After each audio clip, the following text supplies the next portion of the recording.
काफ़ी important policy है। पहले फेज में हमने देखा कि काफ़ी दिलचस्पी कंपनीज की तरफ से दिखी।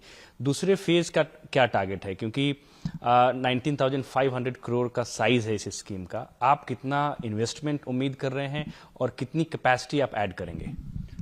जो पहला ट्रांच था पीएलआई का, जिसमें हमने बिड्स अवार्ड की थी पिछले साल नवंबर दिसंबर में, उसका आउटले 4,500 करोड़ रुपए था।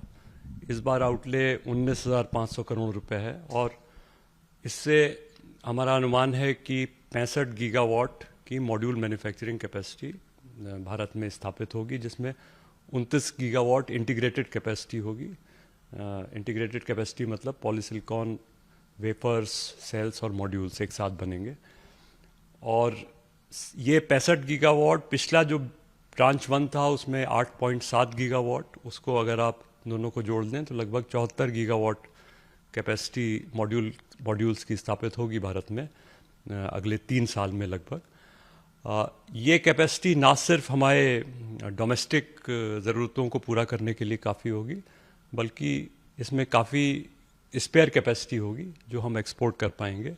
हम लोगों ने इस स्कीम में हाई एफिशिएंसी को इंसेंटिवाइज किया है और हमारा ये अनुमान है कि इसमें लेटेस्ट टेक्नोलॉजी के हाई एफिशिएंसी मॉड्यूल्स जो हैं वो बनेंगे, जिससे भारत आसानी से नेट एक्सपोर्टर बन पाएगा। एक सवाल है एलिजिबिलिटी क्राइटेरिया की, अगर हम बात करें कौन कौन सी कंपनी जिसके लिए एलिजिबल होंगी, एक सवाल। दूसरा ये कि जिन कंपनियों ने पहले फेज में बिड किया था या जिनको अवार्ड किए गए थे प्रोजेक्ट, क्या वो फिर से इसमें कर पाएंगी? एलिजिबिलिटी के लिए हम लोगों ने कैपेसिटी की और एफिशिएंसी की मिनिमम रिक्वायरमेंट रखी है। 1,000 मेगावाट कैपेसिटी कम से कम स्थापित होनी चाहिए और एफिशिएंसी 20 से 21% की, 20% या 21% depending on the temperature coefficient होनी चाहिए।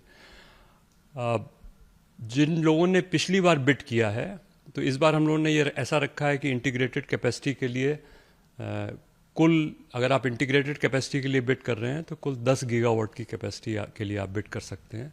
अगर पहले आपको कुछ बिड अवार्ड हो चुकी है तो वो कैपेसिटी 10 में से माइनस हो जाएगी। अगर पहले मान लीजिए आपको 2 गीगावाट अवार्ड हुआ तो 10 में से वो माइनस हो जाएगा। इसी तरह और बास्केट्स के लिए, सेल्स प्लस मॉड्यूल्स और wafers plus cells plus modules के लिए।